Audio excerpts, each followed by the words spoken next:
Okay, so let us get back to our state space search, and the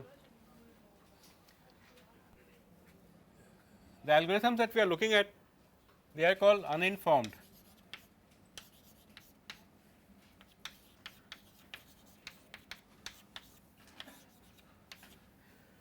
The algorithms we are looking at today are uninformed, in the sense they do not exploit any knowledge of any kind from the domain. On the next class, when we meet on Wednesday, we will try to see how to get around this, how to exploit some knowledge from the domain essentially. Okay. So, the last algorithm that we saw was this simple search 2, in which we had two sets, open and closed. Open contains a set of candidates that we want to inspect, and closed contains the set of candidates that we have already inspected. And the idea is to keep generating new candidates and adding them to open. And how do we generate new candidates? By removing from MoveGen, output of MoveGen, anything which is already on open or which is in closed essentially. So, we will only get new candidates, and in this ways we will only have new candidates to inspect. And if the state space is finite, you can see that eventually whatever states are reachable from the start state, they will be explored at some point or the other, and it will come out of this loop only if open becomes empty. So, there should be a check here. If open not equal to empty, then do this. If open into empty, report failure essentially. But let us assume that there is a solution to the problem, which means the goal state that we are talking about is reachable from the start state, in which case we would find the solution at some point or the other. So, let us take the missionaries and cannibals problem, or the man, goat and lion problem that we have been talking about. It is possible for the man to take the goat and the lion and the cabbage on the other side. What will our algorithm do? This algorithm that we have said, what are we interested in, and what is the algorithm giving us?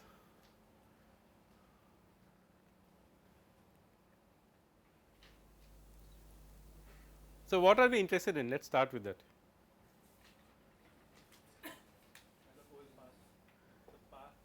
What should the man do, right? The man should first take the goat, then keep the goat on that side, come back with the empty boat, then take the lion and all this kind of stuff. What is the algorithm giving us? It is only giving us the state n which satisfies the goal test. That does not help us in any way to solve the problem. So, that is the second problem with this solution, and we have to address that. But before we do that, let me also clarify that there are two kinds of problems. One is called the configuration problem,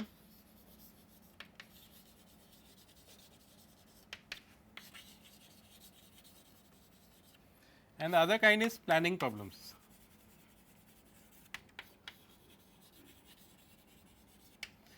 In planning problems, the solution is a path.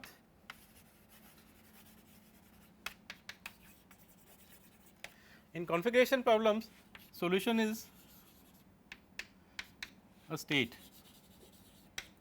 So, we can actually distinguish between these two different kinds of problems. So, the river crossing problem is a planning problem. We want to know what are the sequence of moves the man must do to solve the problem. But there are problems which are configuration kind of problems. So, for example, the n queens. So, you must be familiar with the n queens problem, I presume.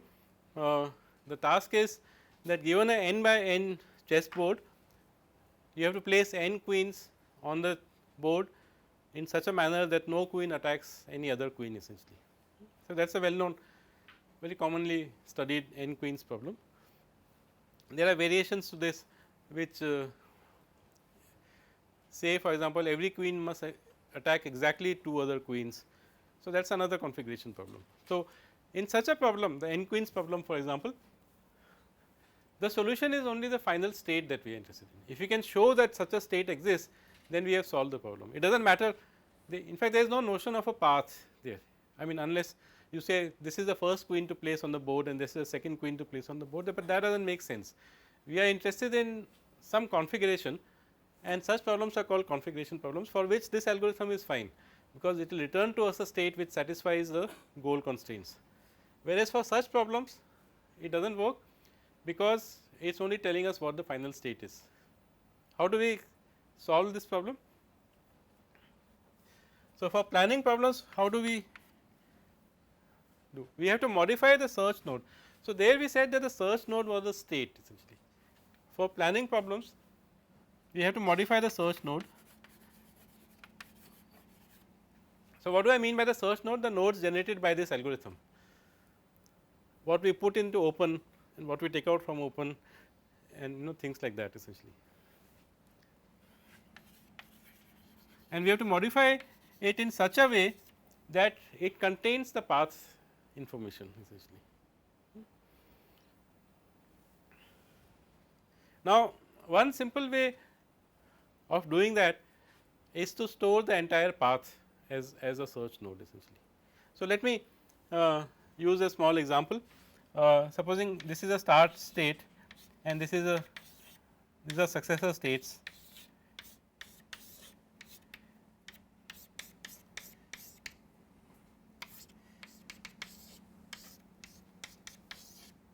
So, let us say some small state space, we have some random graph I have drawn.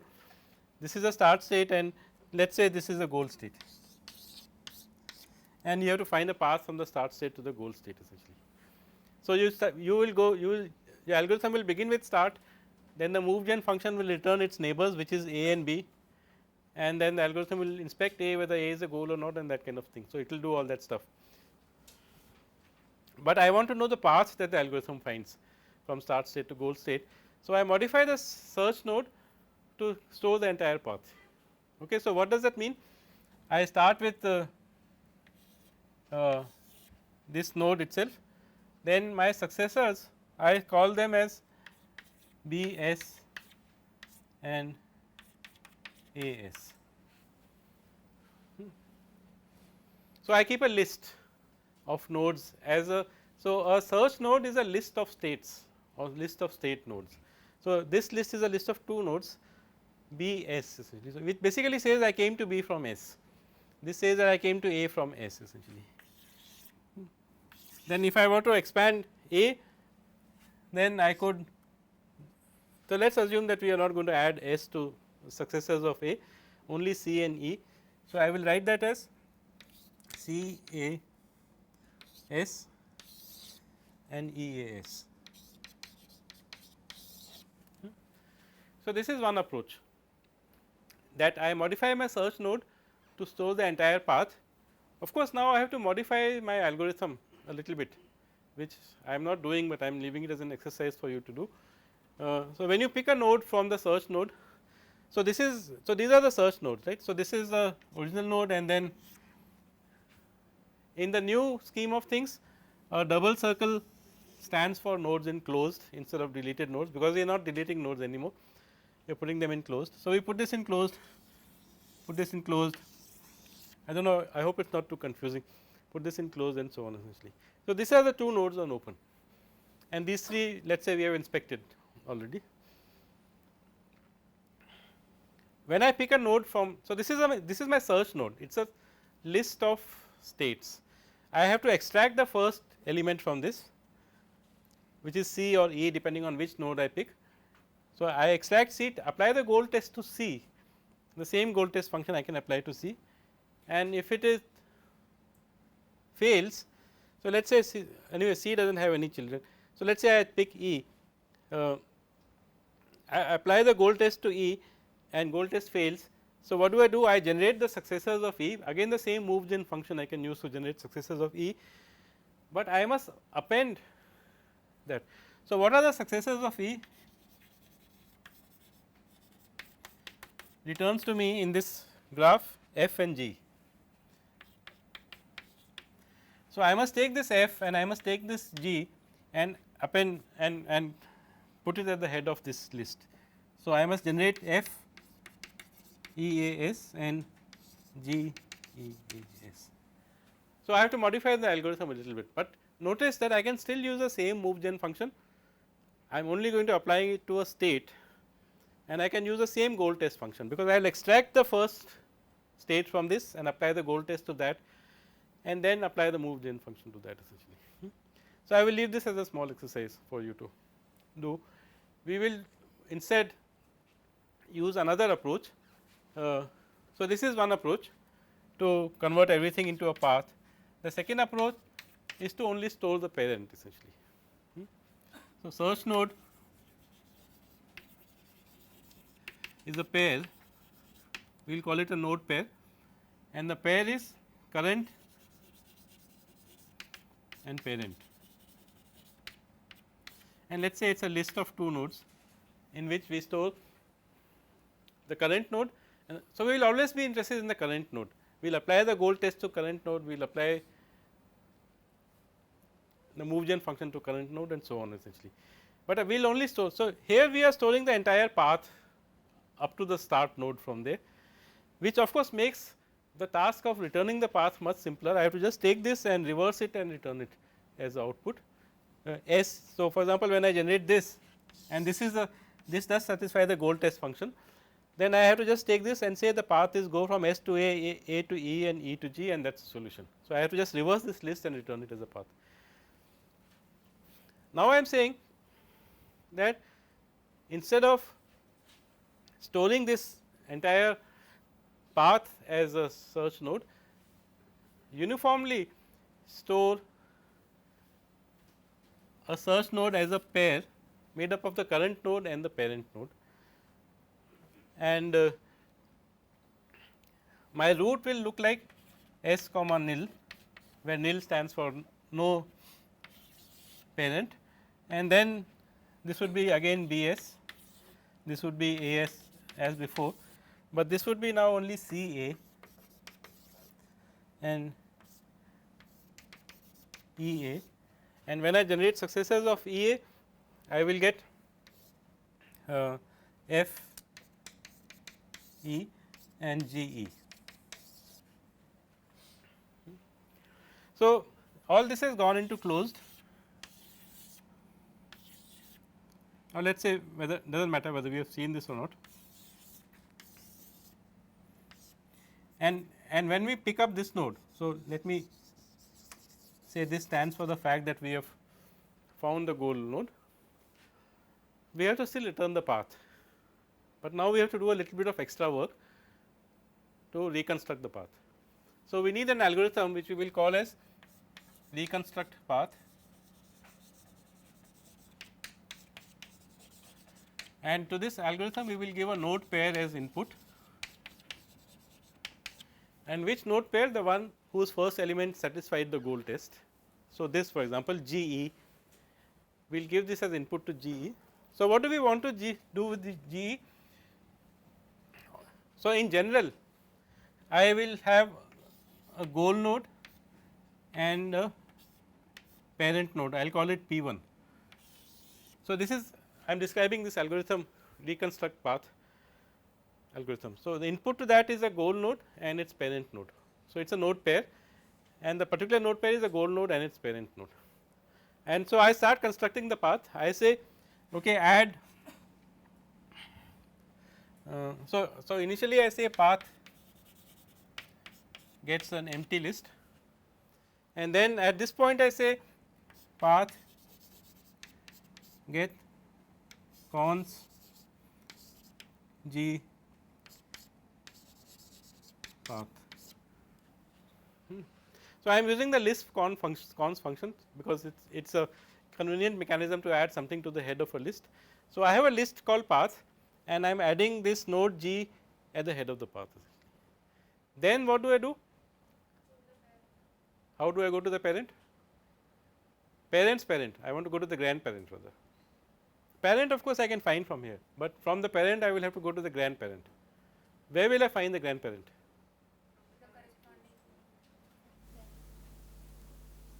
Corresponding? Parent. Yeah, but where do I find the corresponding parent? If we store the parent also in the list. Yeah, but how do I am looking for a node pair of the kind P 1 P 2, correct. So, I know that P 1 I came to G from P 1, I am trying to find out where did I come to P 1 from, and that is let us call it P 2. Where will I find this P 1 P 2? I will find it in the closed list. Why? Because I am putting all these things into closed. So, for example, G E is what I have, and I am looking for something like E followed by something which is E A in this case. I will find it in the closed, and likewise the parent of A I will find in the closed, and so on and so forth. So, search in closed.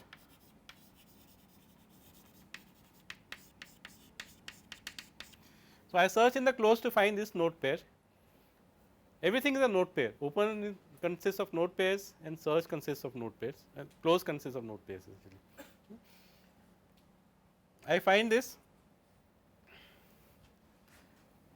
then again like this I find P2, P3, and I keep doing that till when will I stop doing this search? Till I find the root node which is characterized by some P n followed by nil, and at each stage I will do this cons P1 path, here cons P2 path, and so on and so forth. I will keep doing that. By the time I have come here and found this, come out of this loop. So, all this is happening inside one loop going from parent to grandparent till I find that there are no more grandparents, at which point my path would have been constructed, because I would cons this P n to path. So, I would know that I start with P n, go to P n minus 1, and so on and so forth, and this. So, I need this extra bit of work to be done to return the path, but what do I get in advantage is that I have a uniform representation that everything is a node pair. Open consists of node pairs, close consists of node pairs, and so on and so forth.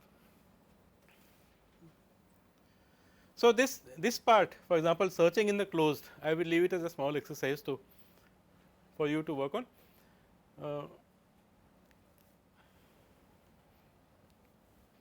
And write this whole algorithm in fact for reconstruct path. So, we have this algorithm called reconstruct,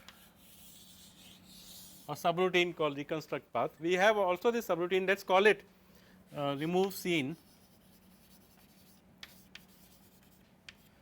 which removes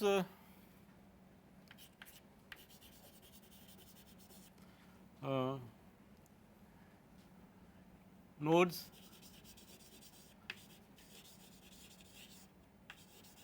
already in open or closed.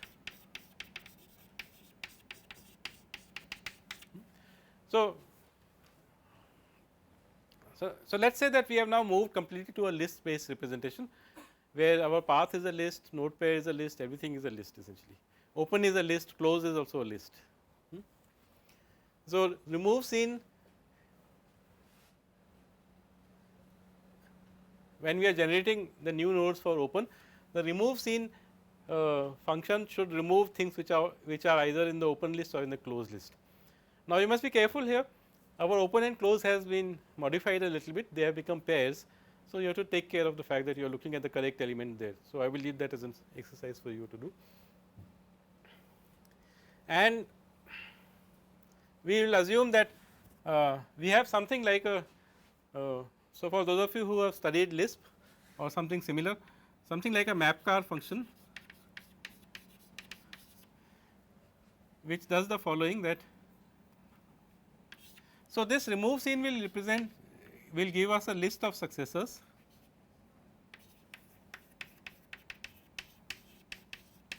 so you will apply the move gen function which will give us all the neighbors, then remove scene will remove from those neighbors things which are already in closed or which are already in open, and it will give us a new list.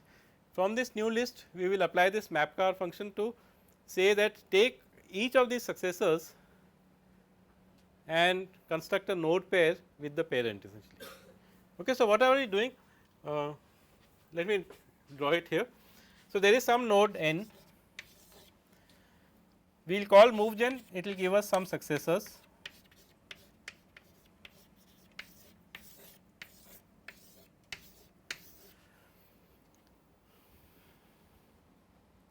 Let us call them, let us say A, B, C, D, E, F, then remove scene will remove some of them let us say this one and this one.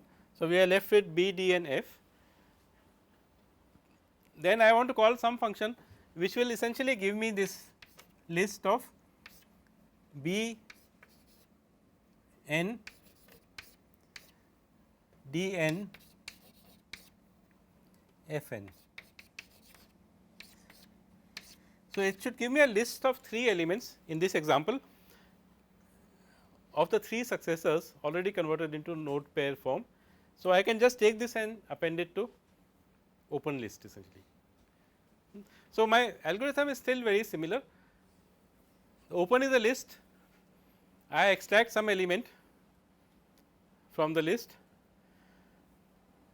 which is a node pair. From the node pair I extract the first element which is the current node I am interested in, apply the goal test to that. If it works or if it returns true, then I call the reconstruct path function with that node pair and it will give me the path. If it does not work, I generate successors of that element n, node n, remove anything that I have seen or I have put on open already and construct node pairs from. So, the successors of n are B, D and F. So, I want B n, D n and F n. So, these are the B, D and F are the successors, but I want to construct the, I want to remember that n is a parent of B, n is a parent of D, n is a parent of F, and I will add this to open and the same cycle will continue. So, that is the algorithm that we have written. So, the only thing that remains is when you said pick some node from open, let us pin that down as well and we will do the following: node pair, I will call it node pair as a variable name.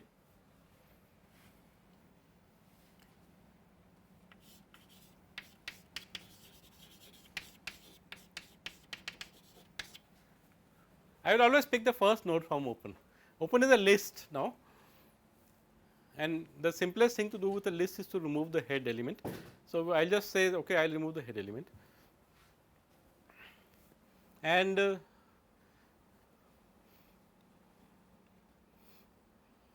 so what will this give me? This will give me a node pair. I will extract the first element from that and do all this goal test and everything else with that. So, one thing I have pinned down is that we will always take the first element from the open list. Open is now a list essentially. What should be the first element of the list? That is the next question that will really now determine the behavior of our search algorithm. So, there are 2 possibilities. So, somewhere down this line I will have open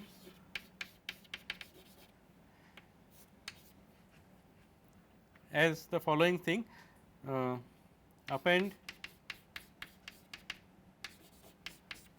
So, I want to append 2 lists. What are the 2 lists? One is the old open minus the node pair that we have removed, and the second is the new elements that we have generated by this process, this list that we have. I have to append these 2 lists to form the new open. Again I can append them in one order or the other order, and that is really going to decide matters. So, let us choose one order first, which says that append new. So, this list, remember this is a list of node pairs, I am calling new, and this when do I generate this new? When I have inspected a state, found that it is not the goal state, generated its successors calling the move gen function, removed duplicates from there, made pairs and call this a new. So, this is new. So, it is in the form which can be added to open. So, that is new, and I will just use rest, or you can use tail,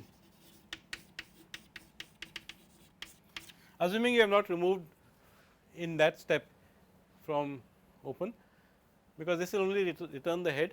Here I will take the tail of open. So, now I have a completely deterministic algorithm. There is no wishy-washy statements about pick some node or add this node to open and so on. We have specified everything completely. We have said that the new nodes will come at the head of the open list, which means they will be inspected first, and I will always pick the head of the open list. So, we want to now look at these two options that we had. What is the other option? The other option was the opposite, was to change the order.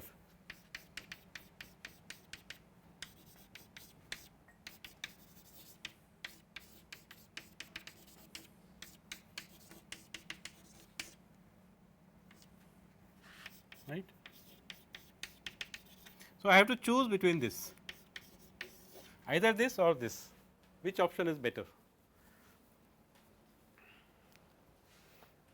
or what do we get from what, rather how do we analyze the choice. So, this is a choice that we have to make in our algorithm.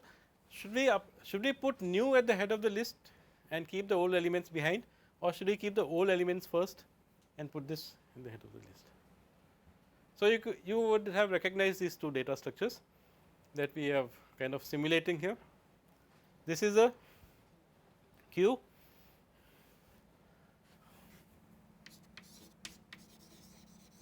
and this is a stack. This is like a stack essentially. So, we can maintain open either as a queue or as a stack. What is the repercussions of these two choices is what we want to inspect next.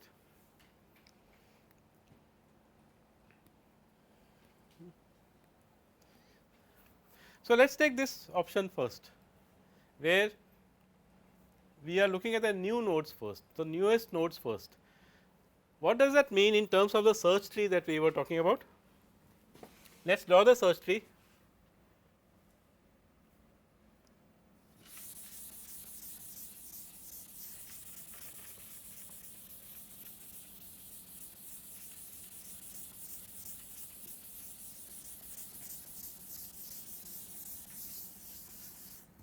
Okay, so, when I draw the search tree, I will not draw the node pairs and everything, or let us anyway we can draw it, does not matter. So, let us say S nil, then AS, BS, CS in some graph. Now, this is an ordered list. Depending on the order in which my move gen function gives me this A, B and C, they will go in some particular order, let us not worry about that. So, I always choose the leftmost first.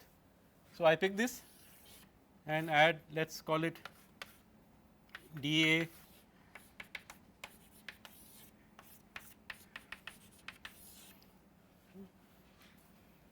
So, the next one will be this one.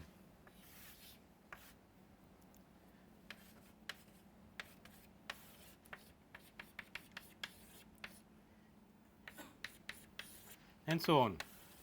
You can see what is happening. This algorithm,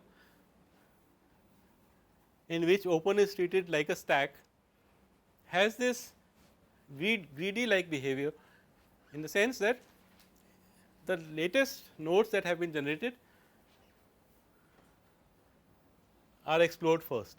So, these are old, so these are the latest, out of them one we have chosen randomly, and arbitrarily without loss of generality we have always chosen the left one. It does not matter really, because they were generated by a move gen function and we have not specified the order there essentially. So, we arbitrarily we have chosen the leftmost. These are the newest, these are little older, these are the oldest. The algorithm always picks the newest nodes first. Okay.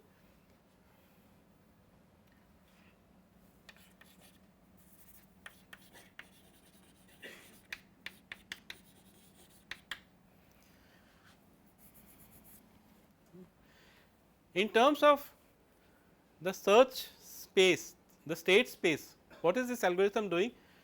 It will go from the start node, it will generate some successors, it will choose one, it will generate its successors, it will go there and so on. It will dive into the state space, headlong without looking left or right, till of course it hits a dead end. What do you mean by dead end here? when there are no new successors along this path essentially. In which case, for example, here if this was to be a dead end, that there were no successors of this G, then automatically this would be inspected next, because that would be next in line in open. If this was also a dead end, then automatically this would be inspected next essentially, and if this were a dead end, then automatically this would be inspected next. So, that you can see the path going like this, then like this, and like this. It dives into the search space.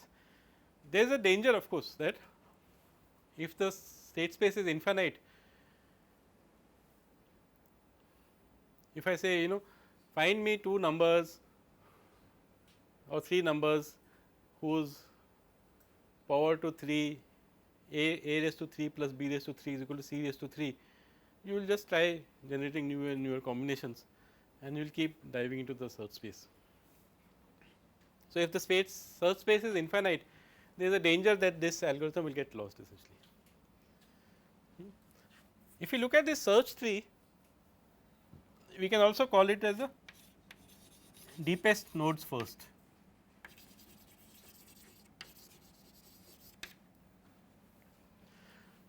Going down this direction, of all the open list, who are the candidates in open? All these single circle nodes. This is in open, this is in open, this is in open, this is in open, these 2 are in open. It always picks the deepest node first essentially. So, you should not be surprised that this algorithm is called depth first search.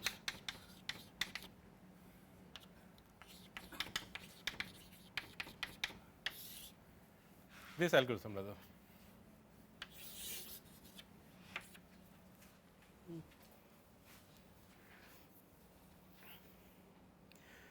As opposed to that, the other choice we had was to maintain open as a queue, and as you can imagine, what will happen with a queue is that I will write the order here. This is first node to be inspected, always the start node is the first node to be inspected. This will be the second one, they will be generated, but now it is a queue, which means these 2 will go behind these 2. So, this would be the third node, this would be the fourth node, then this would be the fifth node, then this would be the sixth node, then this would be the seventh node, the eighth one would be this child here, then ninth one will be this child here, and so on. It has exactly the opposite effect. Depth first search dives into the state space. This algorithm chooses the shallowest nodes first.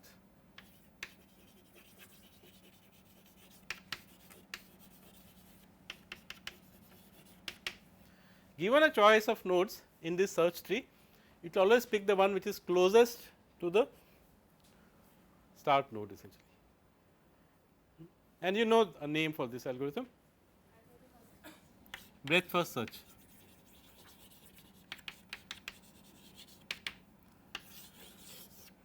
Breadth first in the sense, first this layer completely, then the second layer completely, then the third layer completely, and so on and so forth.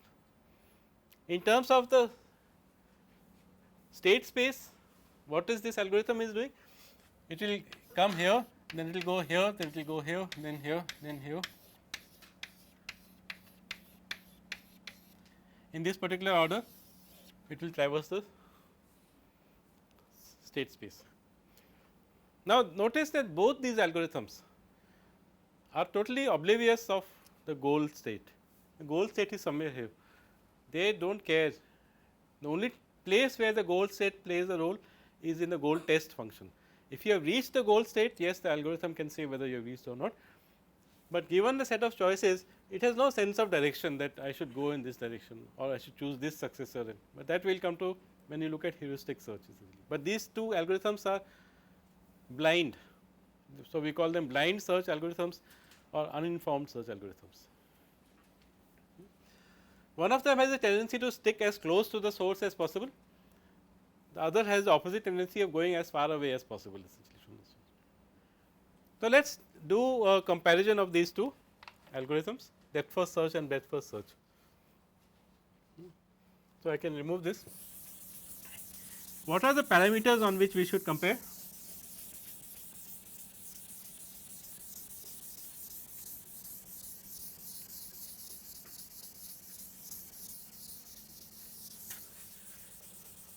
We will look at 4 criteria.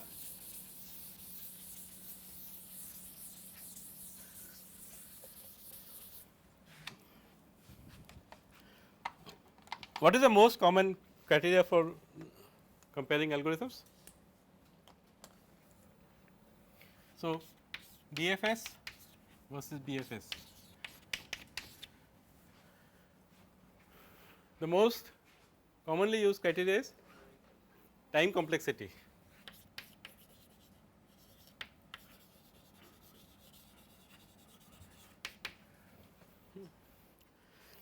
So, let us assume a simple search space. So, let us take the n queens problem. In the n queens problem, let us say that the way that you will proceed is you will place the first queen, let us say in the first row, then the second queen in the second row, and so on up to the nth queen essentially. So, the search space would be n steps, the solution will always be n steps long, and the branching factor is constant. So, if you have a search tree like this,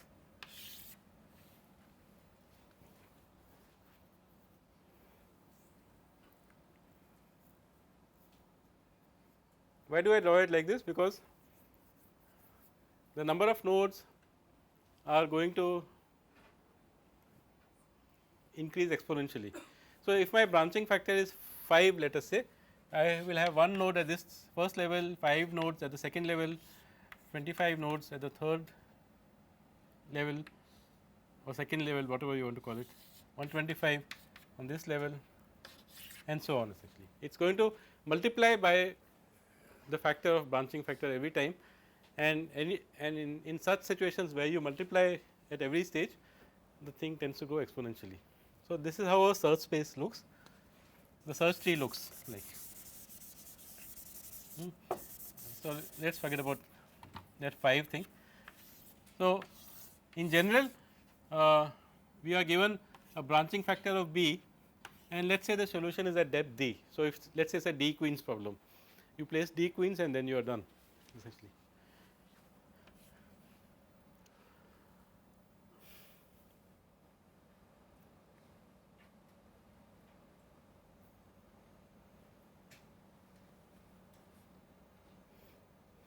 Let us say for argument's sake that there is only one goal node. In practice, of course, for example, with the n queens problem there are many solutions. So, there would be many nodes which are the goal states, but let us assume that there is only one goal node in some problem which is similar to n queens. What would be the time complexity of depth first search? So, before we do that, in the last layer there are b raised to d nodes, and all the internal layers nodes, how many are inside? Up to one layer less, how many are the total internal nodes? B raised to d minus 1, these are the internal nodes, right. Now, the first thing to observe is if you ignore that minus 1 for large b and large d, you can ignore that minus 1 on the top of side. So, you can say this is roughly b raised to d divided by b minus 1. Even this minus 1 you can ignore for large b, but we are not bothered about that. The first thing to observe is that this dth layer contains more nodes than all the previous layers combined.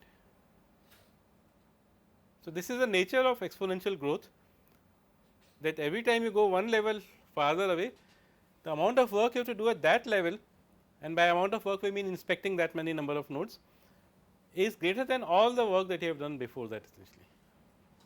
That is a feature we will use. I think it will have to be in the next class, but we'll see that. Now, what is the time complexity of this? So, we will make some simplifying assumptions that the goal node can be anywhere from here to here. So, in the case of depth first search, if it is here, it will just inspect it after d plus 1 inspections. So, let us say d plus 1 plus seeing the entire list.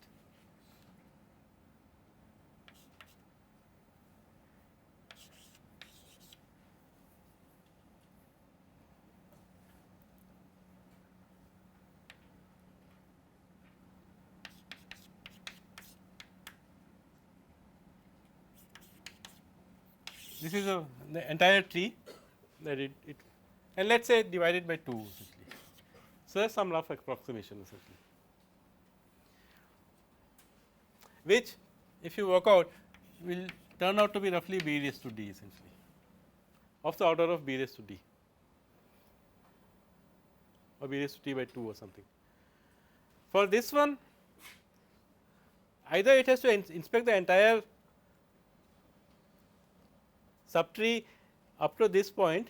See, notice that depth first search, when it finds the leftmost goal, it just only inspects these nodes, it just goes down this path and finds the goal node. So, it only inspects a d number of nodes on the way, but when breadth first search comes to this, it has to go through like this and plot through this whole thing one slowly.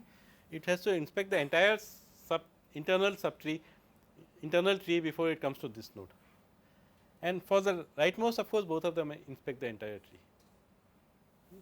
But surprisingly, I will leave that for you to work out. So, this is the internal tree plus the full tree and on the divided by 2 average, and then you can make simplifying assumptions, assuming that b and d are large. So, you can simplify the expression. But the time complexity for BFS divided by the time complexity of DFS after we make the simplifying assumptions is roughly b plus 1 divided by b. Okay, breadth first search takes a little bit more time, but not significantly much more. If b is large, for example, if b is 10, then it is 11 by 10 times or something like that. So, it is not too much, it is kind of equals in some way for both of them as far as time complexity goes. What are the other factors we can compare them on?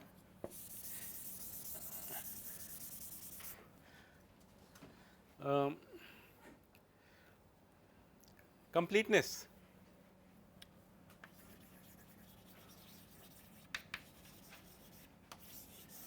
And what do we mean by completeness?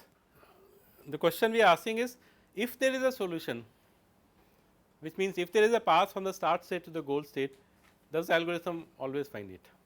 If it is, if it does, then we will say the algorithm is complete. Now, breadth first search is obviously going to be complete, because as you can see, it is going to go slowly in circles, and if there is a path here, it will find it essentially. What about depth first search? If the search space were to be infinite, which means this boundary was not there, and number theoretic problems are an example of that, then it will just go off in some direction, and the goal may be here, it may just go off in some direction, and that danger always exists essentially. So, completeness for depth first search, if the search space is infinite, it is not complete, it can get lost. Breadth first search will still find the solution, because it is not going to go off in any direction, it is going to just gradually expand its sort of set of nodes it has inspected till it eventually it will hit this, and then it will find the solution. So, breadth first search will work even for infinite graphs. For finite graphs, both are complete, because eventually both will inspect all paths essentially. So, completeness, breadth first search has a slight advantage, that if the graph is infinite, it will still be complete essentially. Okay, quality of solution.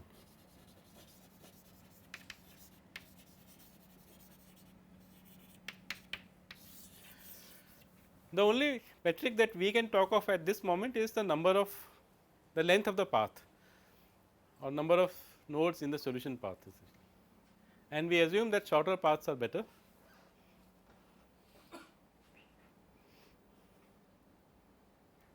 What do you think about these two algorithms in terms of quality?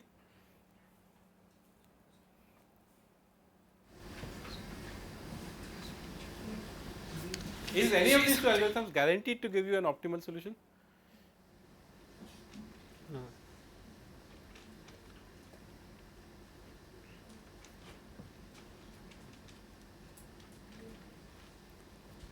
You should speak a bit louder. BFS? Now you have to say, what do you mean I might give optimal? Even DFS might give optimal solution. It depends on the order in which you generate moves, essentially.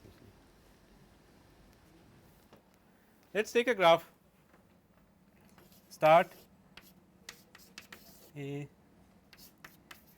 B, C, D.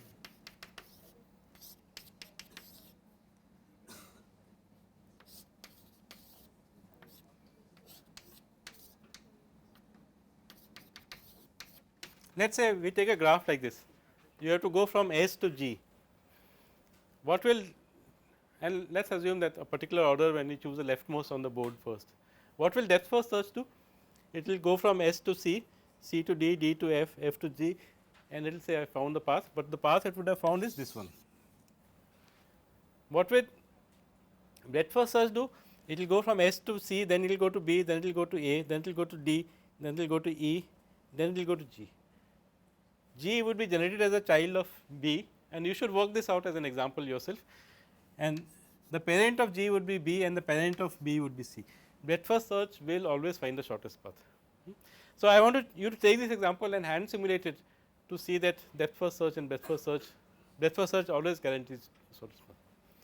In terms of this, you can see that it is gradually moving away from the source, and when it hits the goal, it will always find the shortest path to the goal.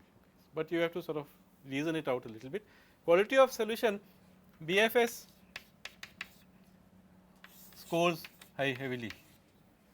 It always guarantees the shortest path essentially.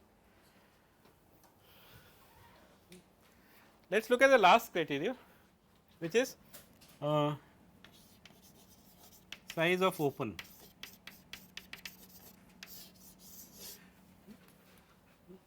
Now, you can see that this time complexity, the way we are measuring it, is in some sense a measure of the size of closed, because the number of nodes that you have seen will be the size of closed essentially, and we are assuming for the time being that it takes you constant time to inspect, get nodes out of closed and all that kind of stuff.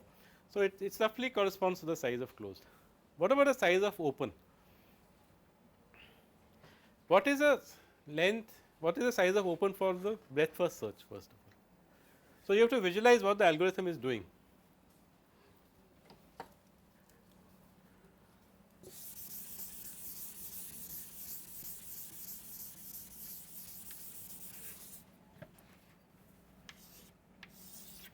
This is my search space, and for breadth first search, what will the open list look like?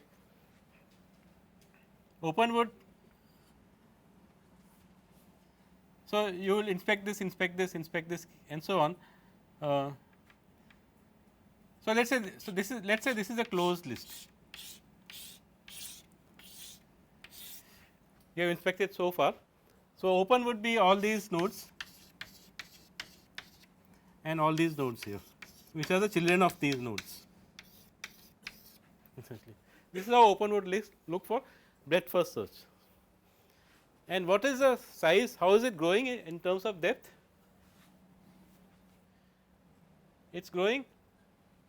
Remember that there are B raised to D nodes here,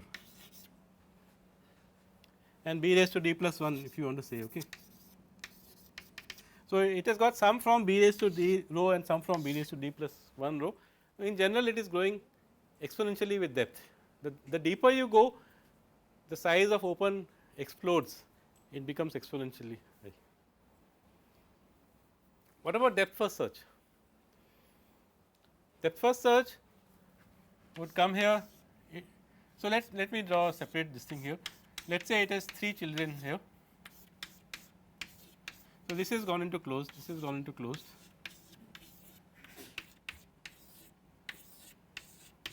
and so on and so forth. What is happening with depth first search? As I go deeper into the search space, it is growing linearly. How is it growing linearly? Because as I go deeper, I am adding a constant number of nodes to open. I am adding basically 2 extra nodes. At this level, they were 3 plus 1 I am going to inspect. So, this thing then 2 extra here, 2 extra here, 2 extra here. In breadth first search, I am multiplying by a branching factor every time. That is why it is going exponentially. So, you should satisfy yourself that the size of open for depth first search is b minus 1 into d plus 1, because at every level I am going to keep b minus 1 nodes into, I am going to add b minus 1 nodes into open, one node I will inspect this thing. So, b minus 1 into depth d plus 1 extra node, because of the last layer I will have 1 extra node essentially. So, size of open DFS is wins hands down. It grows only linearly as opposed to breadth first search, for which open grows exponentially.